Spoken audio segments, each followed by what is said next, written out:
Hello. Let me see if you can see mine. If I turn off this light, much better. Um, the last time I made a video was 2005. Um, I was on my way to the Dominican Republic to get a tummy tuck, and here's the follow up to what happened. So, my I was gonna go with Dr. Medina, and this individual that used to be my friend, we're no longer friends. Um, her daughter went to Dr. Fatima Almonte, and she was like, "You should go to her. You should go to her. Don't go to her. Don't go to Dr. Medina. Don't go to Dr. Medina. You should go to Dr. Fatima, Dr. Almonte." Now, my tummy tuck journey started in 2013. You guys remember the video I had my lipo did here in the U.S. Now, that's the difference between here in the U.S.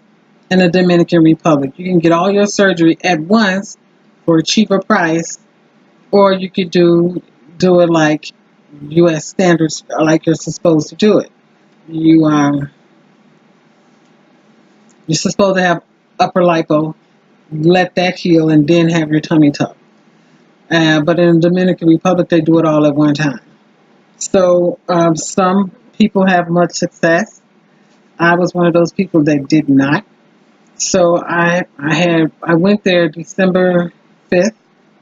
I had my surgery December 6th. Now I'm going to try to remember everything and tell you as much as I'll give you as much information as I possibly can.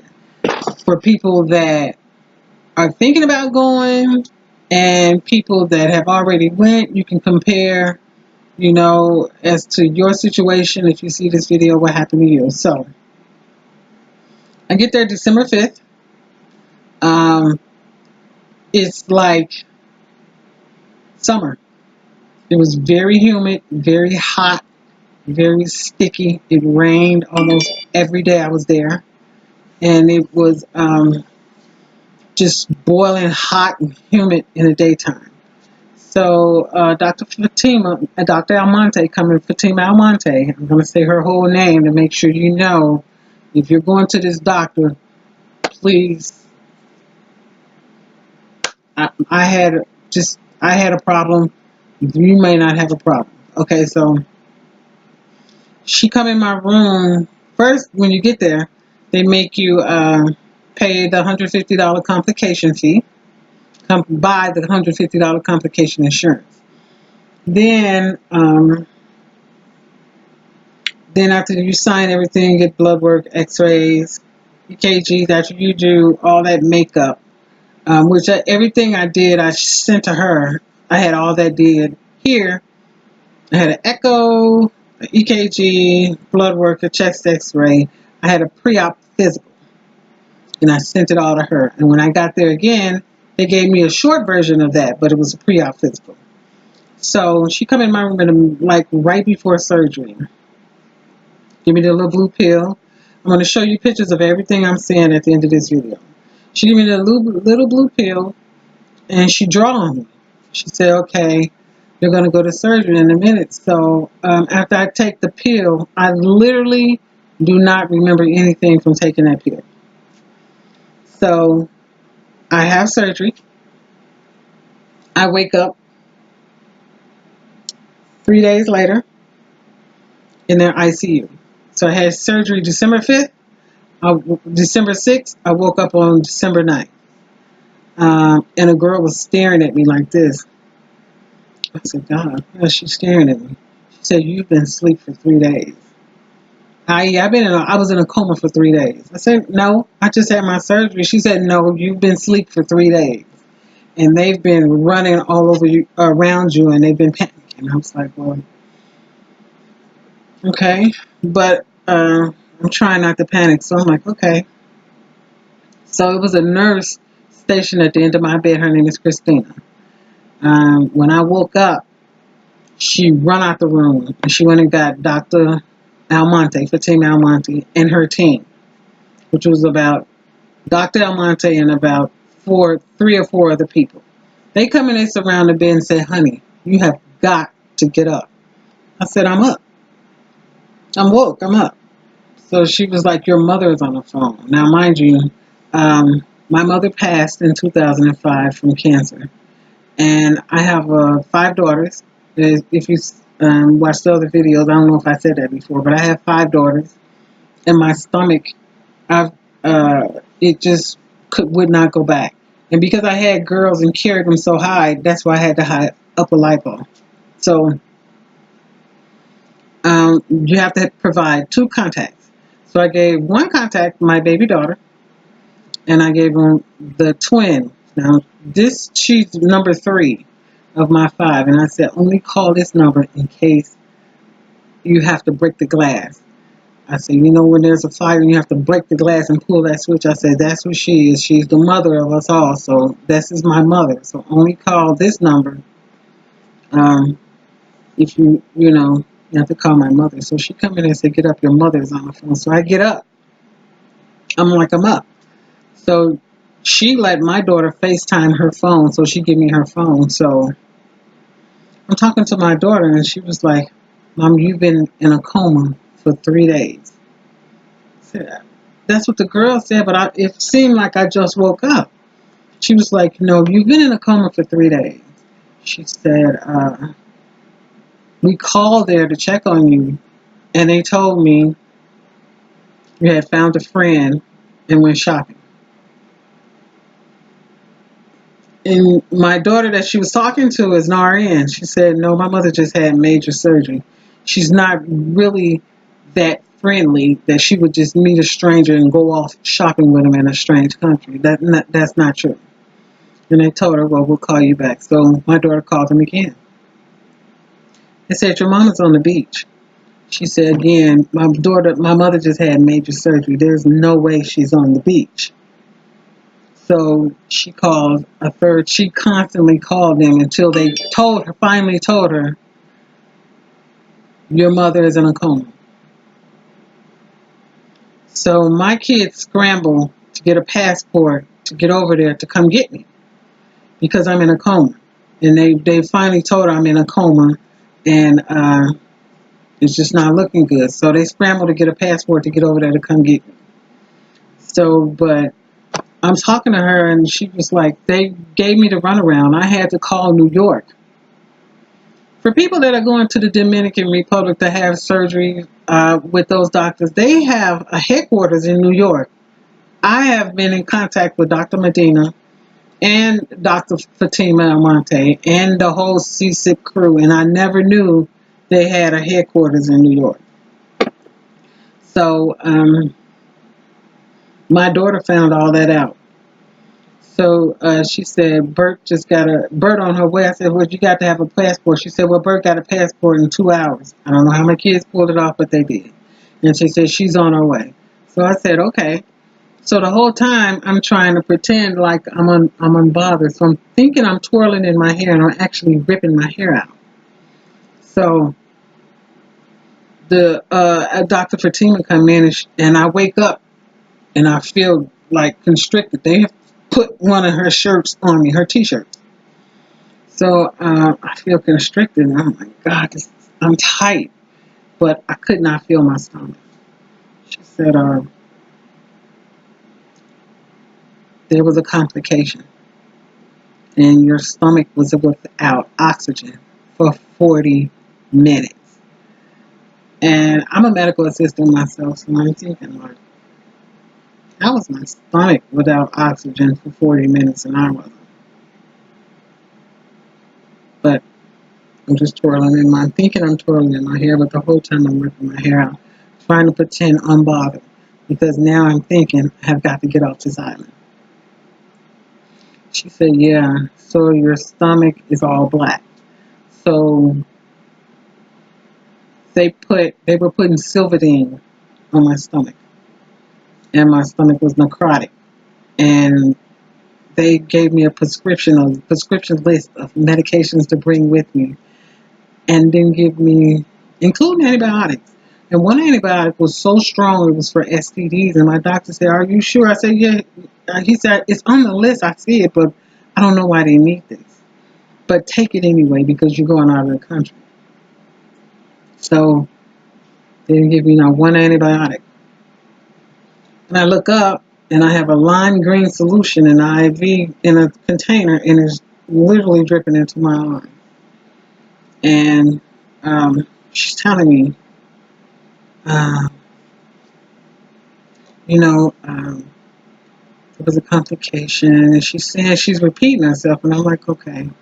She said, but you're up, and so you should be okay now. You're up. So I'm like, okay. So I'm up. So the first night I'm up, they leave me with another nurse, not the nurse that was sitting at the bed watching me, but another nurse and a doctor. And well, he said he's a doctor. So the nurse was giving me water. She was giving, those little plastic glasses that you get at the liquor store.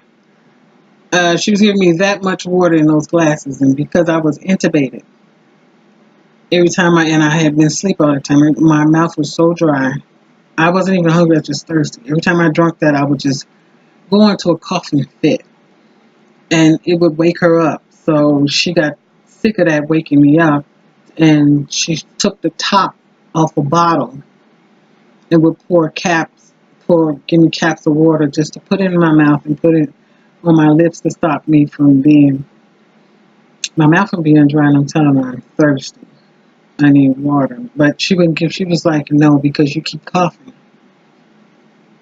So I'm like, well, okay. And it's not, and this is how she tried to explain it away. It's not good for you. Okay. I'm twirling in my hair. So the entire night, my night went on like that. And I thought I was just going to die from being dehydrated. I thought, then I said, no, God didn't bring me back for me to die.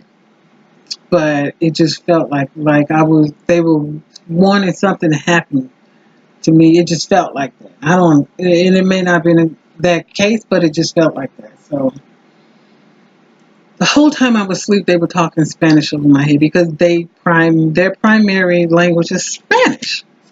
So I picked up some Spanish. I don't know how, I just did. So when the nurse that was sitting at the foot of my bed came back, I told on the night nurse in Spanish, and she said, "Shh," like people are listening. So she said, "I'm gonna take care of you." She said it in English, "I'm gonna take care of you." So yeah, before I told on her, I was slumped down, and she walked in and saw me. She said, "No." And then I went to tell on the nurse, and she said, "Shh, I'm gonna take care of you." I'm like, okay. So she brought me a cup of chamomile tea and whatever, jello and whatever. And I was just like down in this hot cup of tea because I'm so thirsty, but it didn't feel hot. It just felt like room temperature, but it was hot. And I was like, just thank you, thank you. And she was like, now you have to have a bath. So she took my catheter out. I had a catheter. And she said, can you stand up? I said, yeah, I can stand up. I literally felt like I had been well rested. If you ever seen Martin Lawrence do a stand-up show, he was like, that's the best sleep of his life. That was the best sleep I felt well rested and ready to go when I woke up. So she gave me a bath. She was like, Toto. And I was like, Toto. I was like, what is Toto? She said, in America, you call it, she was talking about my vagina. And she told me, Toto, you got to wash Toto. And I'm like, yeah, I'm sure. It's been 3 days. I've been laying here for 3 days. Let me tell you about the grace and the mercy of God. My body didn't break down, not once. Not once. Them people left me laying there for 3 days. Not once did I have a ulcer or nothing was on the backside of my body. Every injury, remember I said that, came from them. So I had this right here on my hand. It was a burn down to the bone. And these lines are permanent lines from them in the backs of my hands. So after I started to come back the day after I woke up. Dr. Fatima Almonte come in there with a man.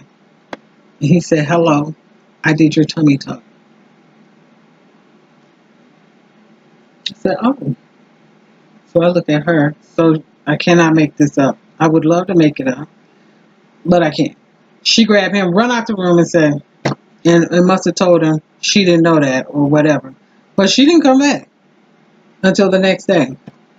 And she came back like that doctor had not even said that. So she said, because your stomach lost oxygen, it's black. Now, medically, it was necrotic.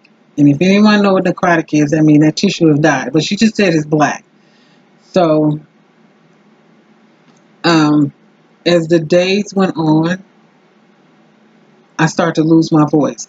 I literally had to point to whatever because words weren't coming out. But me and God are fighting to get me back to the U.S. So she was like, you have to have hyperbaric treatment. And those are oxygen treatments that they put you in this chamber and they put oxygen into your skin to stop it, the red cells, to stop it from dying. Instead of them just simply giving me antibiotics, they were trying to preserve the tissue around the necrotic tissue. So I had to do 2 of those. So on the 3rd day they came and got me, I was so sick and so nauseous and sick to my stomach that I said, I can't do it. I'm sick to my stomach. I cannot do it. So I said, can I put a helicopter on this roof?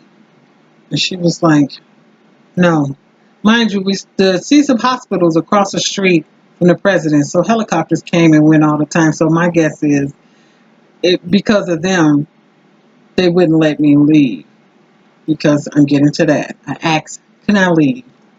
And she said no. And if you call an Uber, these are her exact words, if you call an Uber and leave and go to the hospital, they're going to call us and ask us if we give you clearance to leave. And if we say no, they're going to bring you back.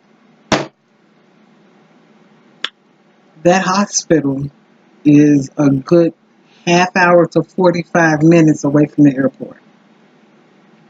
So she said, no, you can't leave. So they made me stay the entire 10 days. So you know that drain that you see, I've watched tons of YouTube videos, that drain, I brought it back to the U.S. and they never took it out. And there was nothing draining because my skin was necrotic. So I didn't have fluid. Even though my stomach was swollen, the fluid wasn't coming out of the drain. So the day they let me leave, and I hope I'm not forgetting anything, the day they let me leave, I had to leave with that drain. Christina, God bless her, the nurse, she took care of me. And when my daughter got there, she had $100 in cash. I said, give it to her. So she gave it to her. And then there was another nurse, Christina, knew that was a good nurse. Because it's some nurses in there. They really, now, mind you, the U.S., people coming from the U.S. is bankrolling that country with surgeries. But they don't appreciate, it's not so much that they resent it. Because, you know, they just resented it. They sent me to have an echogram. The doctor said, you're fine. Everywhere I went, they locked the door and put an armed guard outside of it. And they would say, Importe Americas, which is important American. And people, everywhere I went, people were starting to resent it. So they sent me to hyperbaric treatment, x-rays, and an ultrasound. So every day after I woke up, they gave me an x-ray, a chest x-ray. I still have them. They, every day, put Silvadene on there. It was sterile as they can get it. But I never left that hospital. I never went to a treatment center. So they did give me back my $750 that I would have went to a recovery house. So I never made it to a recovery house because I never left the hospital. Um, so on the day I left, they were kind of like stalling out to the last minute, and I was ready to run out of there. So I want you to call us and call us every day. We want to see your results. You're going to be so beautiful. They're holding on to this story. You're going to be so beautiful, and call us every day. We want to know. We have to see. Call us. So I tell, after they tell all this to my daughter that's an RN, at the hospital, she worked at a private hospital. She tell everybody at the hospital what happened, and my mother's coming. And they were literally waiting on me. So as soon as I get there, to give me a chest x-ray. They said, you have double pneumonia. I said, I was wondering why they gave me albuterol, 3 in a day, 3 in a night. They gave me vitamin K and heparin. Now, vitamin K is to clot your blood, and heparin is to thin your blood. So they're crashing my body. And I have double pneumonia, and my stomach is necrotic. Double pneumonia, stomach necrotic, vitamin K, albuterol, and heparin. These 5 things were going on after I woke up. So not only did they have me drinking vitamin K, they would put it in albuterol treatment. They would put that vitamin K in albuterol treatment. So I had, when something's going on with you, just get used to it. I had got used to breathing like this. So I thought, if I talked real low and real slow, I could save my breath. In actuality, Dr. Fatima Almonte was keeping me alive long enough to get me off that island, and when she said that I was not going to perish. And I kid you not, everybody that came in my room would point and say, there she is. They would touch me. They would hold me and say prayers. They would, God bless me and rub me. I don't know. But they would say, there she is. Everybody that worked in CSIP Hospital would say, there she is. I'm twisted in my hair. I'm like, yeah, I'm doing good. I'm doing better every day. I told Dr. Fatima, I'm going to walk out of here. And that's exactly what I did. I walked out of here. So when I get to the airport,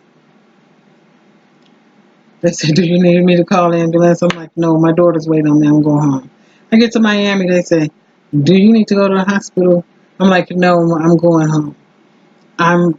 The drain that they put in my stomach, they put it over here. The stitch didn't come loose. So now I have a patch of blood on my stomach like a stab wound, about this big on my stomach. And it's starting to smell because I'm not draining anything, and it's just sitting in there, but it broke. And so now you can smell it. And I'm just profusely sweating because I have double pneumonia, but I didn't know it at the time. So I'm going to show you guys pictures. I want to get out as much as I can because I didn't want this video to be long. I'm going to show you the pictures of what happened.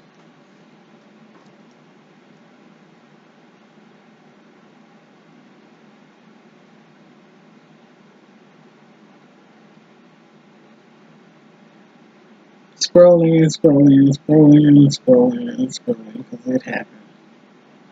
So when I got back home, my stomach had to be cut away because all that had died.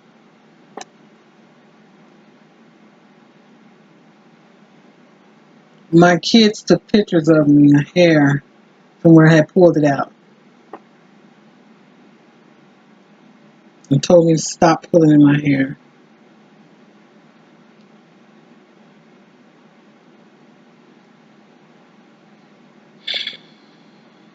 This is the day after I got back to the U.S. and had to have emergency surgery and be treated for double pneumonia. And not only was it necrotic, it was all infected. So that black part is a sponge, and these things around it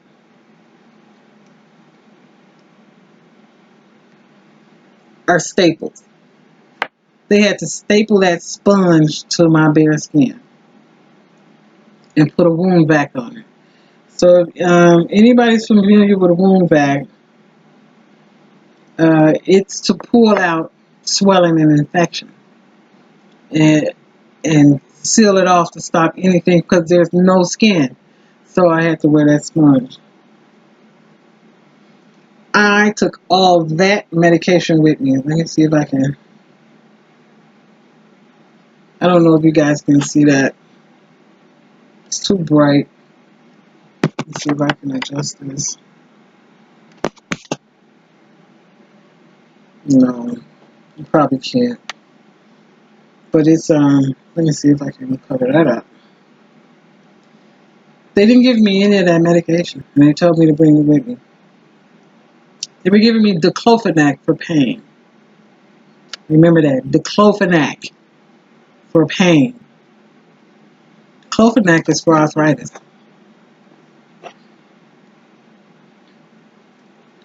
This is one of the nurses that took care of me.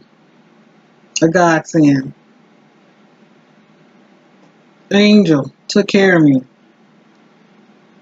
They hadn't heard of it happening before. This is the daughter. She's an RN. She knew that was what they were telling her was not true. She knew just she had to get me home.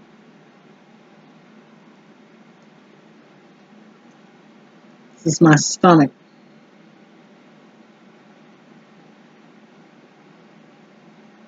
After they treated it and got tissue to grow back.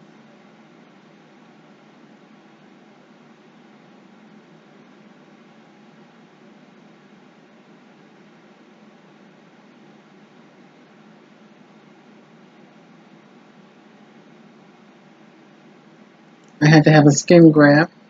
They took that much skin off my thigh and put it on my stomach.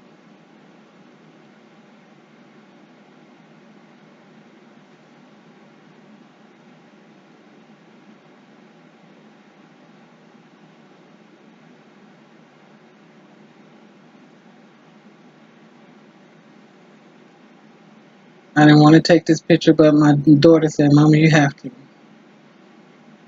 Because look at God."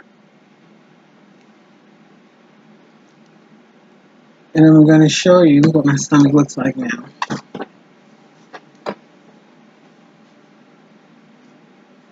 Those strips are silicone strips.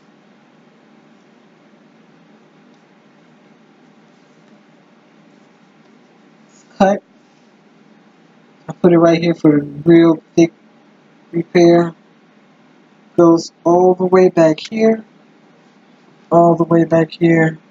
And this literally is the only part of my stomach that's flat. My stomach still pokes out.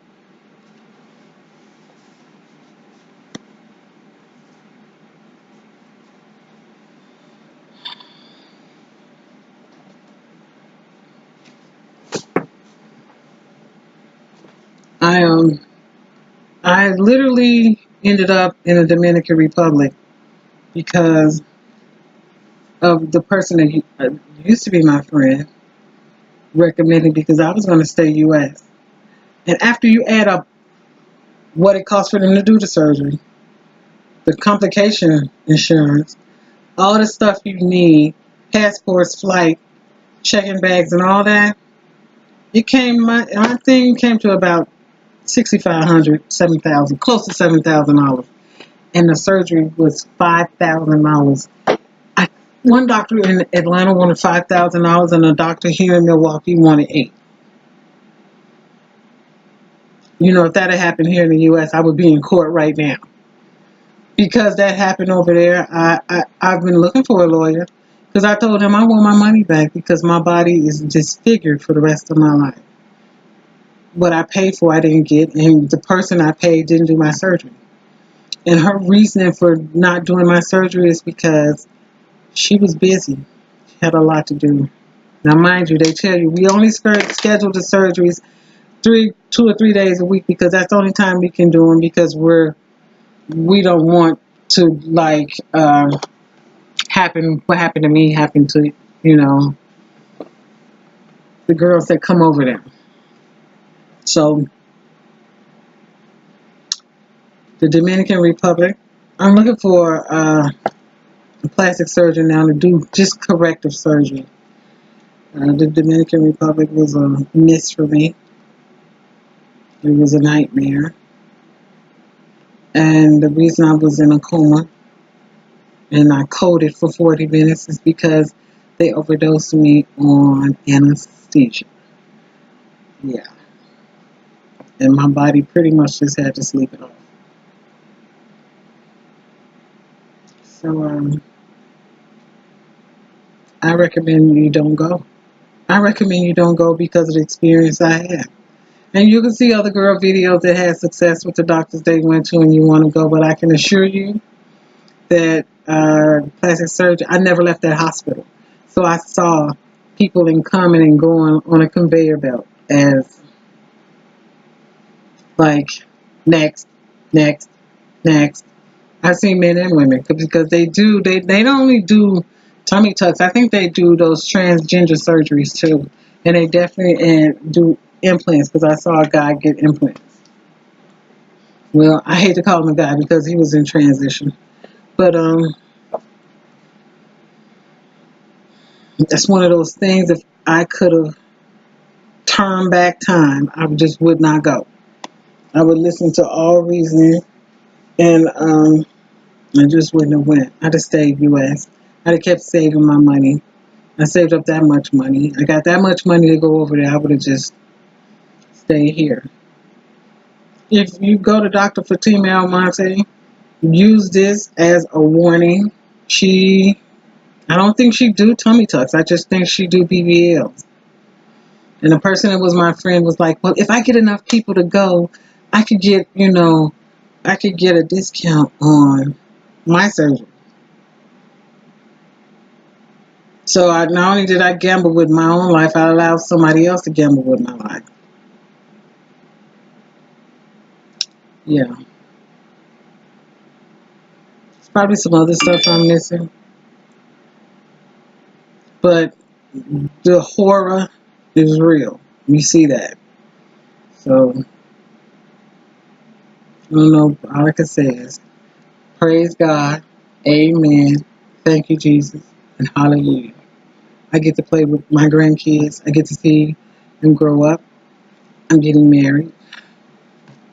Life has turned around for me because it was looking real bad. So there's my tummy tuck in the Dominican Republic.